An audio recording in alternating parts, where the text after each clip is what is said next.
Welcome to the Great Detectives of Old Time Radio from Boise, Idaho. This is your host, Adam Grant. If you have a comment, email it to me, box13@greatdetectives.net. Follow us on Twitter at Radio Detectives and become one of our friends on Facebook, facebook.com/Radio Detectives.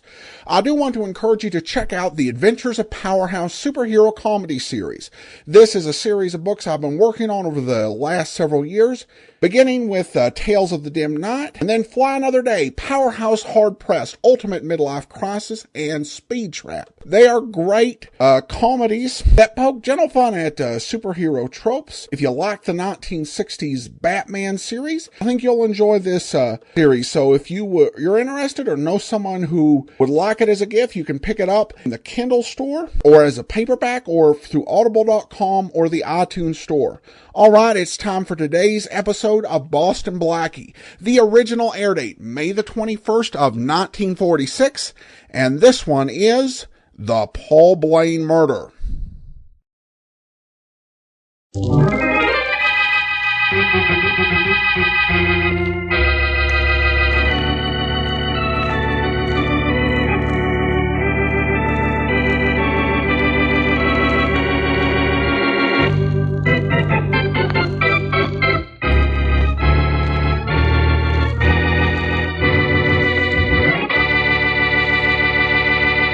I don't see what you're complaining about, John. Oh, you don't, huh? Well, who owns this pawn shop, Paul? You, me, or both of us? We both do, you know that. Okay, then. From now on, I sign checks the same as you do. Now, wait a minute, John. You're getting your share of the profits, aren't you? So you say. Only I don't trust you. I'll get it. Hello. Hello. Wait a minute, is anybody on here? Hello. Hello? Is this Blaine's pawn shop? Yeah, what do you want? I want to speak to Paul Blaine, please. Oh, you don't care who you speak to, do you? Just a minute. It's for you, here. Thanks. Hello? Hello, Paul Blaine? Yeah? This is Boston Blackie. You wanted me to call you? Oh, yeah. And, I'm sorry about the way my brother spoke to you on the phone. We're having a little argument. That's all right. What do you want, Blaine? I'd like to see you. It's important, and, well, could you get down here this afternoon? Well, I don't know. No, look, you gotta come. It's awfully important. All right, Blaine. I'll be there about 3 o'clock. Okay, 3 o'clock. Thanks. Goodbye. Hey, what kind of a deal you got cooking with Blackie, Paul? That's my own business. Now, look, John, I don't want any more trouble with you or... Oh, no? Well, you're gonna get it. Now, wait a minute, John. Don't leave. Stop worrying about my leaving. But just start worrying if I come back.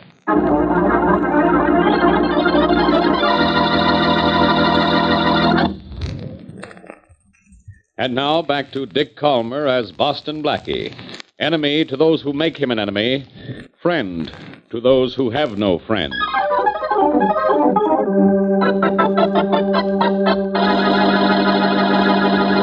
Oh, there's the pawn shop we want. 2 doors down, Mary. Oh, yeah. Why did Paul Blaine want to see you, Blackie? I don't know, Mary. That's what I've come down here to find out. Well, that being the case, let's go in and find out. Here we are. Oh, good afternoon. Good afternoon. Are you Paul Blaine? Yes, I am. You must be Boston Blackie. Yes, and this is Mary Wesley. How do you do? Mr. Blaine? Well, you're right on time, Blackie. You said you'd be here at 3, and it's, 2 minutes of 3 right now. I'm generally on time, Blaine. What'd you want to see me about? Well, it's this, Blackie. I made a loan of $1,000 on a diamond yesterday, and this morning I found out it's stolen property. Uh-oh. That's bad, isn't it? It's very bad, Miss Wesley. It means I may lose my $1,000. Ooh. Well, what do you want me to do about it, Blaine? Well, I thought you'd take the diamond to the insurance company that carries a policy on it and make a deal so I could get my money back. Oh. Well, I suppose I could do that, but why can't you? Oh, they'd have no reason to bargain with me. They'd know I'd have to turn in the diamond to the police. And, well, I was hoping it wouldn't be too much trouble for you to... Blackie's so used to trouble, he's lonesome without it. Quiet, Mary. All right, but I like that. That's what I like. Modesty. Mm-hmm. All right, Blaine. I'll take the diamond. Oh, well, thanks. Thanks a lot. Here, I have it here in my pocket. Okay, Blaine. You'll hear from me tomorrow. About what time, Blackie? Same time as now, 3 o'clock. Come on, Mary. Okay. See you at 3 tomorrow, Blackie. Goodbye, and thanks. Goodbye, and don't mention it. Let's wait here for cab, Mary. All right. Blackie, will you be able to get Mr. Blaine's $1,000 back? I think so, Mary. All I have to do is... That was a shot. And inside the store, too. Come on. Blaine. Blaine, where... Oh, there he is. Blackie, Oh, it looks like he's... Dead, Mary. Oh. He has to be dead unless he was wearing a bulletproof heart. Yes, but who could have... I don't know. But whoever it was is probably out the back way by now. Well, here we go again. I guess I'd better call Faraday. No, darling, no. Please don't call Inspector Faraday. You didn't have anything to do with this, but Faraday will never believe you. All right, Mary. I guess the best way for us to stay out of this is to get out of here.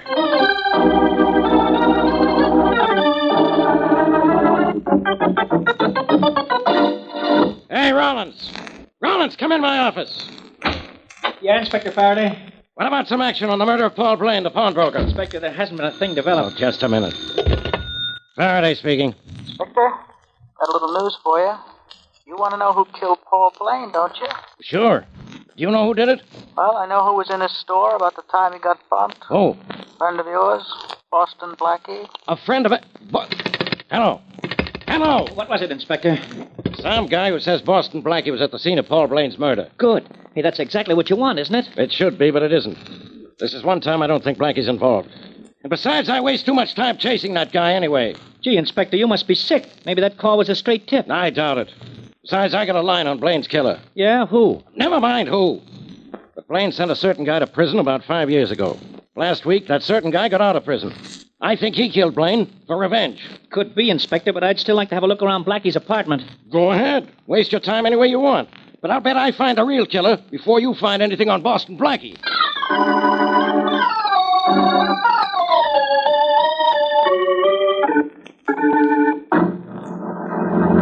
Harry? What's the matter? Nothing, hon. Something is, honey. You seem awfully upset. What is the matter? You read the paper you brought me? Only the headlines. I don't remember what they said, though. Well, let me refresh your memory just a little. Yeah, listen to this headline. Cops looking for ex-convict in Blaine murder. Oh, yes, I remember that. Well, I'm an ex-con, remember that? Yes, of course, darling. You got out of jail, let's see. It was what day was it? Last Friday. Oh, yes, that's right. But, darling, what does this have to do with you and this Mr. Blaine's murder? Well, Blaine sent me to prison. Now the cops are trying to tie me up with his murder. Oh. The paper says Blaine was knocked off at 3 o'clock yesterday. If I could just remember where I was then, Don't you know where you were, Harry? You were with me. Oh, yeah, but where? We weren't anywhere. We were out walking, that's all.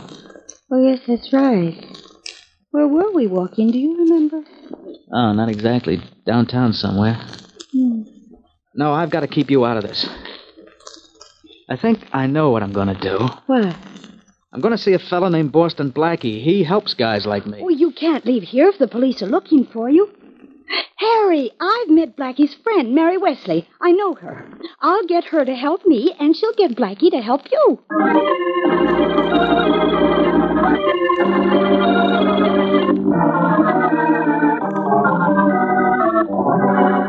Now, Helen, please, can't you remember where you and Harry were, and at least about what time it was?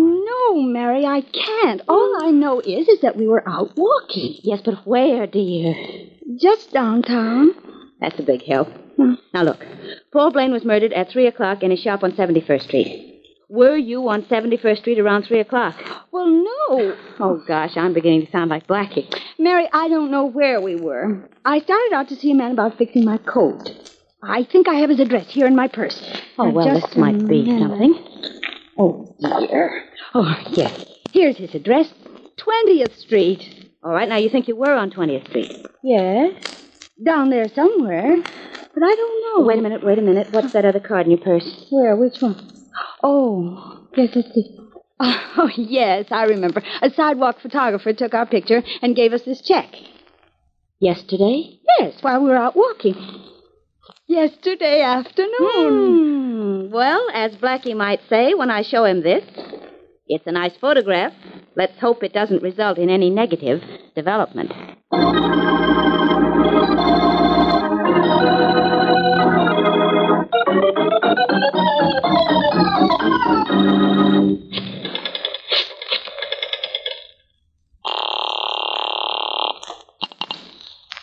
Faraday speaking. Inspector Faraday, this is Rawlins. I'm calling from Blackie's apartment. And guess what I found? Guess. Guess? What am I? A guest star? What was it? A diamond. So what? Well, this diamond is listed as one of the things which should have been in Paul Blaine's pawn shop, but wasn't. Yeah? Yeah, and that means maybe Blackie was, he might have, What are you talking about? you see, I get it. Blackie slipped up behind you and has a gun in your back, huh? Some cop you are. Well, just put Blackie on the phone. Sure. Here, Blackie, he wants to talk to you. Thanks, Rawlins. And don't go away yet. Okay. Hello, Inspector. Blackie, what is that diamond from Blaine's pawn shop doing in your apartment? It's all very simple, Inspector, but it'll sound complicated to you. Blaine gave it to me. Oh, yeah? When? At 3 o'clock yesterday afternoon. 3 o'clock. That's when we think he was killed. And I got a tip you were there when it happened. Only I didn't believe it. Why not? I was there. A few minutes before and after the murder. What? And you didn't report it? No, Faraday, and you know why, too. It meant getting mixed up in this, which is something I didn't want to do. I didn't believe the tip I got. And I'll tell you something you won't believe. What? I believe you. How do you like that? Faraday, my, how you've changed. Never mind about me. You send Rollins back to headquarters. And with that diamond. All right. Bye. Goodbye. Rawlins, Yeah, Blackie? Faraday wants you back at headquarters, and you can take this diamond with you. Sure. Okay, thanks a lot, Blackie. Good, Oh, hello, Miss Wesley. Hello, Sergeant Rollins.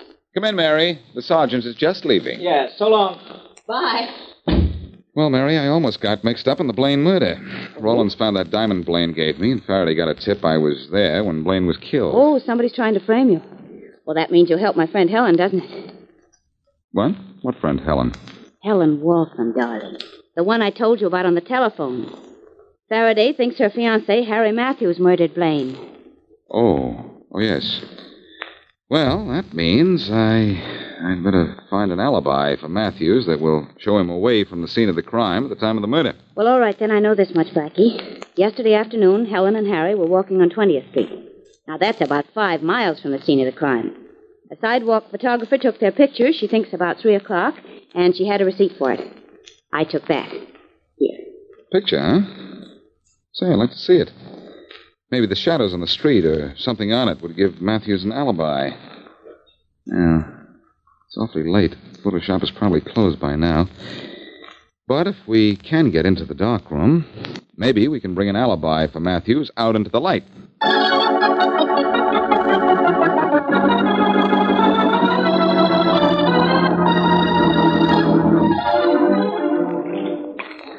How soon will the picture be developed, Blackie? Should be about now, Mary. I've had the print and the solution about, I'm beginning to see something now. Good.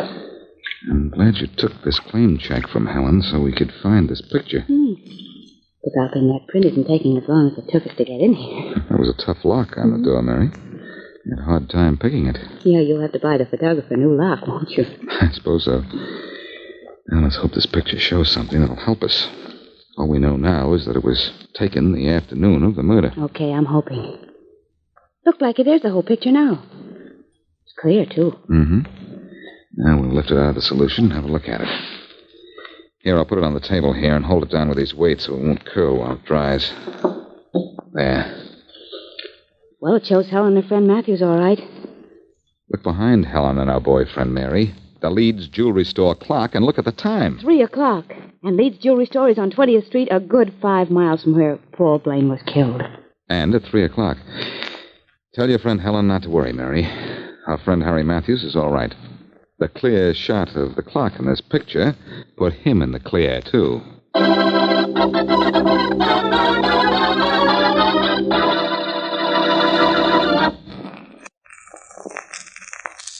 Now, back to Boston Blackie.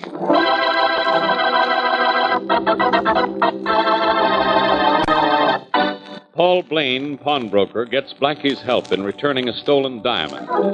Just after Blackie leaves him, however, Blaine is shot and killed. Police think Blaine was murdered by Harry Matthews, ex-con, who was sent to jail by Blaine. But with the help of his girlfriend, Helen Waltham, Matthews receives Blackie's help in proving his innocence.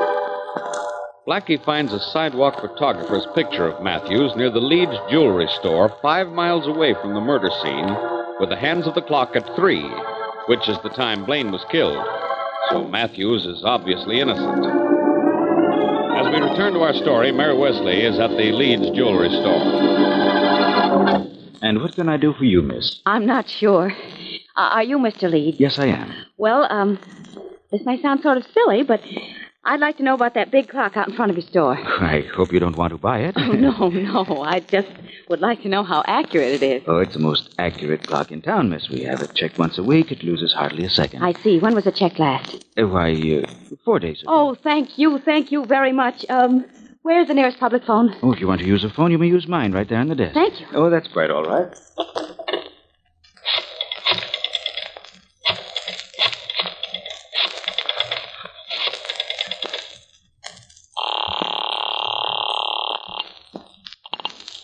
Hello? Blackie, this is Mary.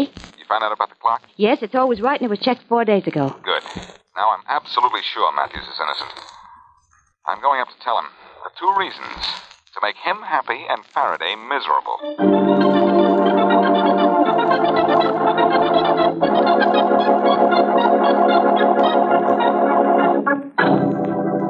All right, Matthews. You might as well talk.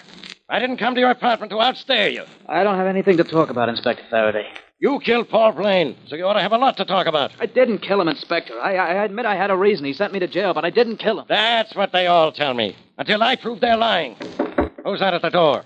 One of your pals, Matthews? I don't know who it is. Well, go answer it. But no tricks. Don't worry, I don't have anything to hide. This Harry Matthews' apartment? Yes, I'm Harry Matthews. Blackie, for Pete's sake, what are you doing here? Just playing newsboy. Good newsboy, I might say. Blackie, I didn't kill Blaine. Don't let this guy arrest me. Don't worry, Harry. I wouldn't let Faraday do anything he'd be sorry for. Look, what do you mean I'd be sorry? Harry here is the one who's going to be sorry. He's going to jail. Is he? When was Blaine killed? At 3 o'clock yesterday. You know that. All right. Take a look at this. What is it? A picture of Harry and his girlfriend walking down 20th Street a good 5 miles away from the scene of the crime. Taken yesterday, too. There's a date on it. Look. I am looking. So what? So look at the clock behind them. What time does it say? Well, it says 3 o'clock. That's right. And do you know what time it is now, Faraday? Huh? What's that It's got to time do... you apologized to an innocent man and got out of here. Oh. Yeah. I'm sorry, Matthews. No, okay. Blackie, thanks. Thanks a lot. Thanks, Blackie. You're a big help to me. You've just cost me my only suspect. Don't fret, Faraday. What I take away, I usually put back. I've got another one for you. Come on, Harry. I'd like you to drive me down to see him right now.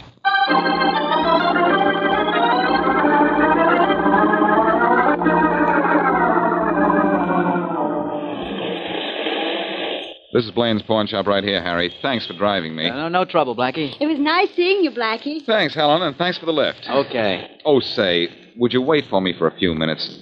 I'm going to want to get to my bank, and I may not be able to get a car. Sure, we'll wait, but you better hurry. The bank closes in a few minutes. I guess I shouldn't have stopped to pick up Helen. That's all right. We'll make it. How far to your bank? It's down on 25th Street. The Weatherly National, Blackie? Yes, Helen, why? Why, that's my bank, too. Well, we're practically partners then, Helen. Yeah. I'll be out in a minute. You want me to go with you? No, thanks, Matthews. I like to do things like this alone. Be right back. Hurry, or you'll be too late to get to the bank. All right. Good afternoon. Yeah? What's good about it? Well, that's fine talk. You own this shop? I'm John Blaine, if that's what you mean. I'm Boston Blackie. Hooray. So you're Boston Blackie. So what? So I'd like to talk to you. Maybe about the killing of your brother. What makes you think I killed him? You were having an argument when I called up yesterday afternoon and spoke to your brother. So what? So an argument could end in a killing. So could too much curiosity. Get out of here, Blackie. Fast. Now, is that a nice way to do business, John? Your brother Paul never pulled a gun on a visitor. Get out of here, I said. When I'm finished. You're finished now. Get out of here. Maybe this will help you move. You missed me, my friend. Or should I wait till I try to turn my head? I missed you because I wanted to. But next time, maybe I won't want to miss.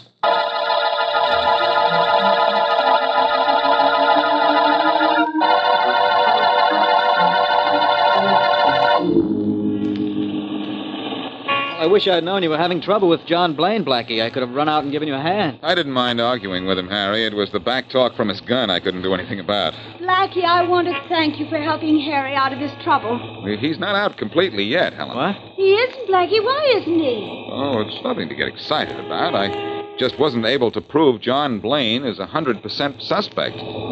And until I do, Faraday will always feel like Harry here is guilty. Well, as long as you believe I'm innocent. You're safe. Even Faraday has to face the facts. You couldn't have killed Blaine. You're too far away from the scene of the murder when Blaine was killed. Oh, say, it's too late for me to get to the bank, isn't it? Yeah, I guess it is. Oh, dear, that's a shame. It is after 3 o'clock, isn't it? Slightly. Say, do either of you have enough money to cash a check, if it isn't too big? Well, all I've got is $5. How about you, Helen? No, I don't think Oh, wait, I might have some. Yes, Why, yes, of course I do. Swell. Could you spare 50, Helen? 50? I don't... Oh, dear, what's the matter with me? I drew 100 out of the bank yesterday. You did? Yes, it was yesterday. I remember I got to the bank just at closing time, and I had to argue with the man at the door to let me in. Here's the money you wanted, Blackie. Oh, how much did you ask for? Just 50. Oh, yes, 40, 50. Here, you can make a check out later. All right, thanks. That's all right. I could give you more if you wanted it. No, thanks. You've given me plenty already.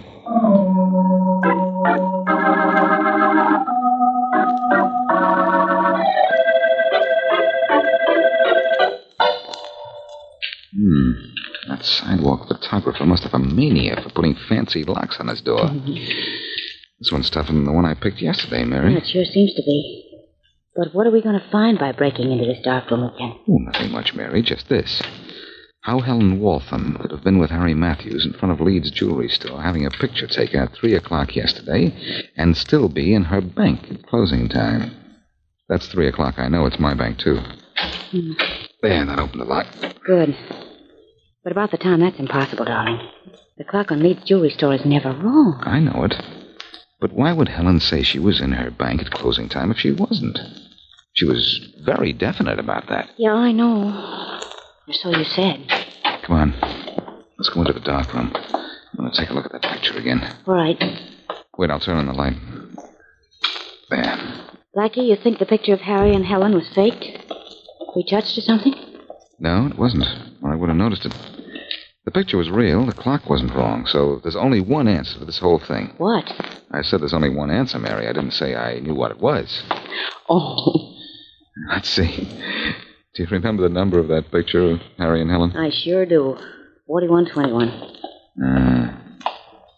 Yeah. Here's the index file. 4121. 4121. Where's that? Oh, here we are. It's a legitimate picture, all right. So where are we? Right back where we started. Yeah, I'm afraid so. Oh, wait a minute. I've got a hunch. This is picture 4121. Let's have a look at picture number 4120 and see what that looks like. Well, what do you think that'll show? Well, I don't know. That's why I want to look at it. 4120, 4120. Ah, here it is, already developed. Yeah, taken at the same spot. That's good. Let me look at it, too. A picture of a woman and a little girl. Oh, that's not much. But, Mary, look at the clock behind them. For goodness sake, there's a man on a ladder doing something to it. Yes. Looks as if he's cleaning it. And look, Mary, look at the time. It's 3:30. 3:30? But... Yes. And do you know what that means? It means the picture was taken before picture number 4120, and yet the clock says 3:30. So picture number 4121 showing Harry and Helen had to be taken after 3:30. Blackie. Then Harry could have killed poor Blaine. He not only could have, Mary, but he probably did. That guy on the ladder there is obviously Harry's accomplice. He was planted to set back the clock so that Harry could have an alibi when his picture was taken. Wow. Wow is right. So it was Harry and not John Blaine, after all. I should have known John acted too guilty to be guilty. Come on. It's going to hurt to do this, but I've got to call Faraday and tell him that he was right about Matthews.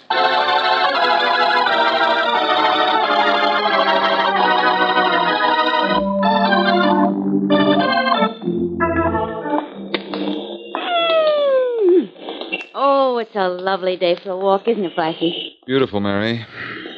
Is that beautiful, Mary, or beautiful, Mary. Take your choice. Well, I've taken it, and so I thank you, kind sir. Hey, Blackie. Yes? Why did Harry Matthews call Inspector Faraday and tell him you were at the scene of Paul Blaine's murder? Oh, that's easy, Mary. 2 reasons.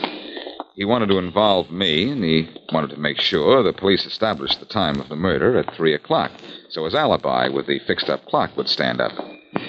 He probably was hiding in the back of the pawn shop while we were talking to Paul Blaine the day of the murder. Oh, I see. That guy Matthews was clever, Mary. He never once offered an alibi. He knew it would be too phony if he did. He waited for me to supply it for him, and I did, by discovering that sidewalk photographer's picture. Yeah, he was clever, all right. He killed Paul Blaine for revenge, didn't he? But he made one mistake, you know. He didn't go to the trouble to find out where his friend Helen was at exactly 3 o'clock. No, and thanks to her, we broke the case. I certainly was glad Faraday didn't involve her. Yeah. Harry was obviously just using her. Here you are, matey. Blackie, did you see what just happened? What? A sidewalk photographer just snapped our picture. Well, how do you like that? Why does everything happen to us? Well, I don't know, but it certainly does. Blackie, tell me, how do sidewalk photographers like this fellow know whose picture to take? How? Why, Mary, that's simple. Snap judgment, that's all. Just snap judgment. Oh.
This is Andrea J. Graham, author of the Web Surfer series, oh, and of Madam's Wife.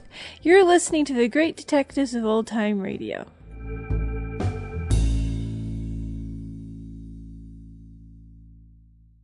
Welcome back. Well, this is an unusual episode of Boston Blackie. Inspector Faraday didn't accuse the wrong person of murder, and Boston Blackie is the one who ends up eating humble pie in the end. Totally the opposite situation. I think they did a good job, even though there weren't a whole lot of options for who the killer was. I think they did a good job keeping it close, because I was really suspicious of the killer throughout the episode. But they showed us the brother at the beginning, and he was fighting with the victim. And you say, okay, why would they show this if he didn't do it? Well, it just turns out he had a fight with his brother. Of course, this was a very clever and cruel scheme, particularly the way he used his girlfriend. It seems like he had arranged to have a girlfriend who not only knew Mary Wesley, but was really bad with keeping track of time. I don't know if Mary has other friends who have that problem, but it seems like a rare combination for this guy to exploit. At any rate, we turn now to listener comments and feedback, and this one is regarding the Winthrop Jewelry Company, and this comes from Lou, who comments as regarding them using fluoroscopy in order to find the diamonds. As we know from Johnny Dollar, diamonds don't show up in x-rays, and therefore fluoroscopy. Well, Lou, I would in general tend to agree with you that when it came to a matter of research between Johnny Dollar and Boston Blackie, particularly the fact that Johnny Dollar was recorded about a decade to 15 years later, depending on how far apart the episodes are. However, the fact of the matter is, when this was mentioned on Johnny Dollar, a listener emailed me and said that he was kind of dubious of it, and he researched it, and he found conflicting information as to whether diamonds could be discovered through this process. So if there are any imaging experts in the house who will be able to settle this decades-old question with more firm scientific knowledge, I'd love to hear it. But for now, I'm going to give Boston Blackie a bit of a pass on that, since we research from another listener just wasn't able to back up Johnny Dollar's claims definitively. Wasn't able to disprove them, but couldn't back them up either. All right, that will do it for today. Join us back here tomorrow for the aforementioned yours truly, Johnny Dollar. And then next Tuesday, Let George Do It returns with Olin Sule. And then next Thursday, another episode of Boston Blackie. In the meantime, send your comments to box13 at greatdetectives.net. Follow us on Twitter at Radio Detectives.